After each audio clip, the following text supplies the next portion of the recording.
Hey, this your boy EB. What's happening? What's up?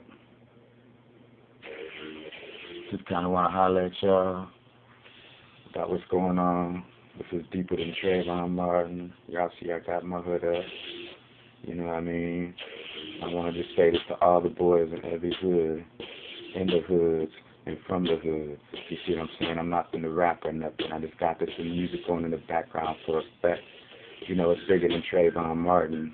You know what I mean? And the other individuals that have been getting killed by flashlight cops who, you know, think that just because they're security guards, they have the right to take lives of unarmed men, women, and children. This is a very, very serious thing that we need to sit back and look at. The number one murder fatality victims in this country are African American people. The race that has the most population in prison are African American people. The people who have the most abortions are African American people. African American people make up between 12 and 14% of this nation's population. 75 to 85% of our men are locked up in prison. A lot of them will not be getting out. Do you see where I'm going with this? We are in prison. When I looked at the statistics, the murder victims dying that are African American outnumber every other nationality by at least 80%. We make up like 92% of the murder victims that die. 92% of the murder victims. And most of us are the ones who are killing these people. We're the ones killing each other. We're the ones killing each other. We are the ones killing each other. You see where I'm going with this? Alright? And the exact direction I'm going with this is we don't respect ourselves enough. We were lied to think that this is the way we're supposed to live, to think that our pants hanging off our ass is cool, to think that to be called nigga, hood rat, and hoe is funny or cute, and we don't realize that we're being called slave, bust down, slut, prostitute. We think it's funny. I'm a man, you see what I'm saying, before I'm anything. I get my glasses on and my little hat and I talk my shit and I rap and all that, man. That's what I do for fun, you know, that's entertainment to some of y'all, you know, and if it's not, you change the damn channel, it's cool with me, you see what I'm saying? But this right here is some real life shit, you know what I mean? If we don't stop killing ourselves, then people will say they're killing each other, might as well kill them anyway. They ain't gonna say that out loud.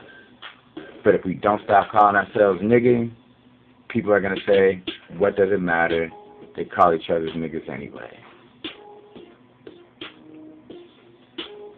If we don't start respecting our neighborhood, nobody else will.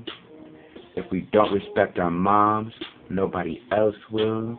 If we don't respect our children, nobody else will. I kind of look at it as, you know, you're not going to let nobody say nothing bad about your mama, right?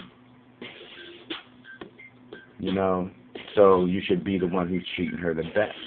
And the same goes for the skin you're in, or the demographic that you're in. You see, we can't continue to keep going out like this, y'all. And it's a very, very fat chance that my words are going to change anything, you know what I mean, but just kind of realize what it is that we're doing. In the not too distant future, there won't be too many of us left at this rate. Most of us will be dead, more than there are now, and are in prison for the rest of their lives because they're making it easier to go. These are some really serious times. I hope that everybody gets right with their maker really quick.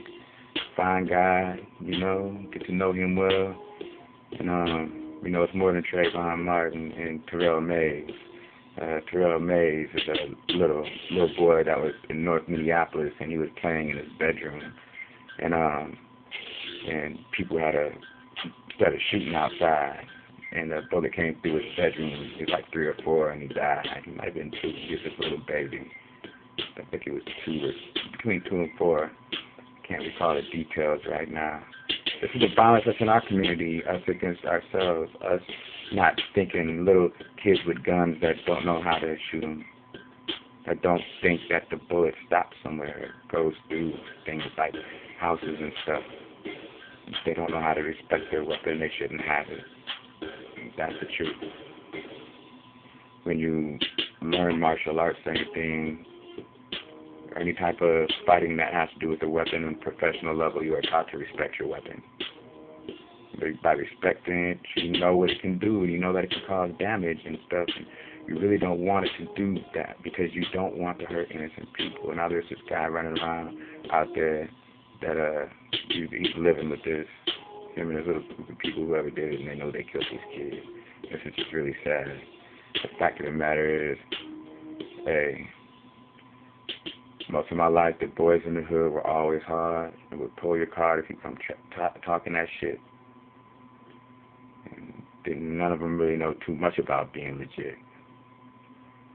Truth of the matter is, here we are, dropping like flies. Security guards can kill people, unarmed men, women, and children, and walk in and out of jail with their gun. Police been killing us left and right.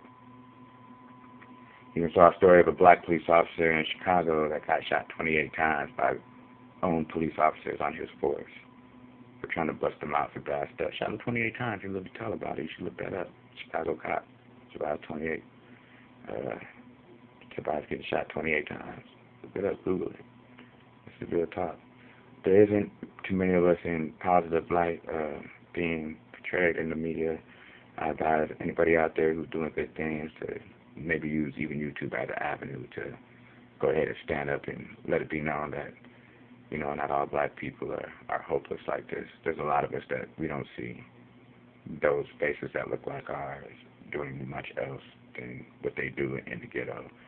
And if we want other people to stop being able to kill us so easy and being okay with it so easy, then we have to start respecting ourselves.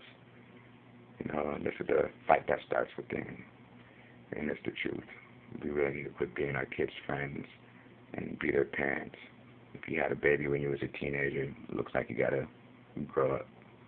This is a reality in our community, and we can't act like it don't happen. We can say not to. They hear that already. Hey, if you got one and you need to grow up, then do it, because nobody is gonna do it for you, and that child needs you now.